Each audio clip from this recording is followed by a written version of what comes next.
بیوی کا شوہر کو ہم بستری سے روکنا. حدیث میں ہے کہ جو بیوی اپنے شوہر کو ہم بستری کرنے سے انکار کرے اس پر رات بھر لعنت برستی ہے. اس حدیث کی وضاحت فرما دیں. نیز اگر شوہر، یہ تھوڑا حیا کے خلاف مسئلہ ہے، شوہر کوئی ایسا طریقہ استعمال کرتا ہے نا ہم بستری کا جس سے اولاد نہیں ہوتی، تو کیا بیوی کو اسے منع کرنا چاہیے یا نہیں کرنا چاہیے؟ دیکھیں حدیث میں آتا ہے کہ کوئی عورت، کوئی شوہر اپنی بیوی کو رات کو اپنے بستر کی طرف بلائے، یہ کنایہ یعنی ہم بستری کرنا چاہتا ہو، عورت منع کر دے، فرشتے اس پہ ساری رات لعنت بھیجتے ہیں. بالکل صحیح حدیث ہے.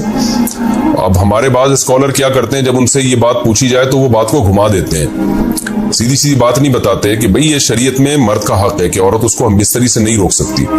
کیونکہ ویمن رائٹس کے نام پہ آج کل بہت تحریکیں چل رہی ہیں، تو وہ بھی کچھ لبرل اسکالرز ہیں جو ہر وقت جو ہے نا کوشش کرتے ہیں کہ خواتین ہم سے ناراض نہ ہو جائیں. تو بھئی آپ شریعت کا حکم بتائیں صاف صاف، چاہے عورت خوش ہوتی ہے ناراض ہوتی ہے.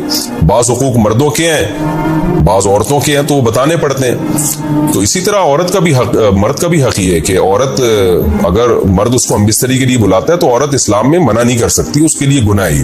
ہاں بیمار ہو تو ایک الگ بات ہے، بخار ہے اس کو، کوئی واقعی بیماری ہو تو پھر ایک الگ بات ہے. نارملی اس کو اجازت نہیں ہے کہ وہ شوہر کو منع کر دے، بلکہ اس میں حدیث میں بہت سخت تاکید ہے. آپ صلی اللہ علیہ وسلم کی ایک حدیث میں یہاں تک فرمایا کہ عورت اگر یعنی چولہے پہ ہو، روٹی پکا رہی ہو، اس طرح کی حدیث کا بسم اللہ الرحمن الرحیم. السلام علیکم، امید ہے آپ خیریت سے ہوں گے. میں آپ کو مشال خان چینل میں خوش آمدید کہتا ہوں. آج کا جو ٹاپک ہے، بیوی ہم بستری سے انکار کرے تو کیا کرے، آئیے ویڈیو کی طرف چلتے ہیں. میں یعنی بہت بزی بھی ہو تو بھی اس کو اپنے کام کو چھوڑ کر شوہر کی خواہش کو پورا کرنا پڑے گا. اور یہ نیچر کے بھی مطابق ہے، کیونکہ مرد میں جب یہ سیکس کی خواہش پیدا ہوتی ہے اور اس کو کچلا جائے تو مرد بہت زیادہ ڈسٹرب ہوتا ہے. خواتین اس میں اپنے آپ کو مردوں جیسا سمجھتی ہیں، وہ سمجھتی ہیں ہمارا اس میں وہی حق ہے جو مرد کا حق ہے. بھائی اللہ نے دونوں کی ڈیزائرز میں زمین آسمان کا فرق رکھا ہے.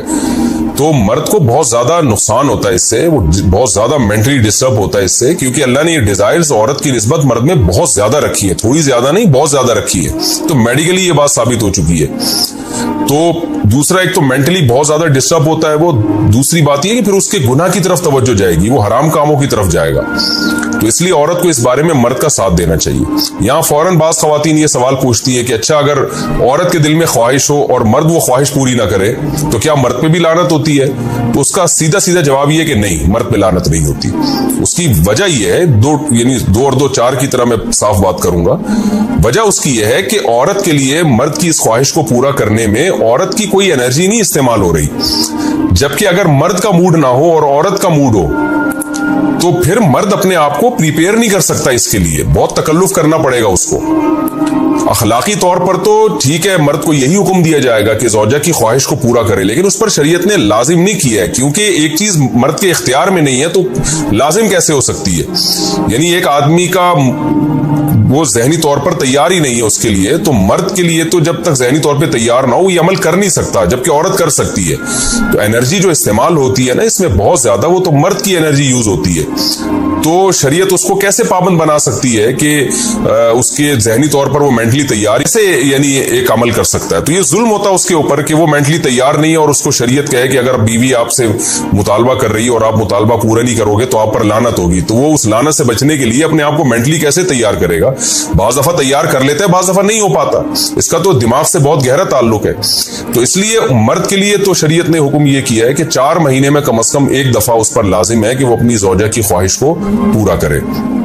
اور ویسے جب زوجہ میں خواہش ہو تو اخلاقی طور پر مرد کی ذمہ داری ہے کہ وہ اپنی زوجہ کی خواہش کو پورا کرے، لیکن شریعت نے اس پہ واجب نہیں قرار دیا کیونکہ یہ اس کے اختیار سے اوپر کی چیز ہو جائے گی. باقی عورت کے لیے اختیار ہے اس کو، ہاں بیمار ہے یا مینسز ہیں وہ تو پھر تو ایک ویسے ہی مینسز میں ہم بستری جائز نہیں ہے. باقی رہا یہ مسئلہ کہ خواتین پھر یہ کہتی ہیں کہ اسلام نے تو پھر مردوں کو بہت زیادہ حقوق دے دیے، تو ایسا نہیں ہے. اگر یہ حق اسلام نے مرد کو دیا ہے تو بہت سارے حقوق عورت کو بھی تو دیا ہے نا.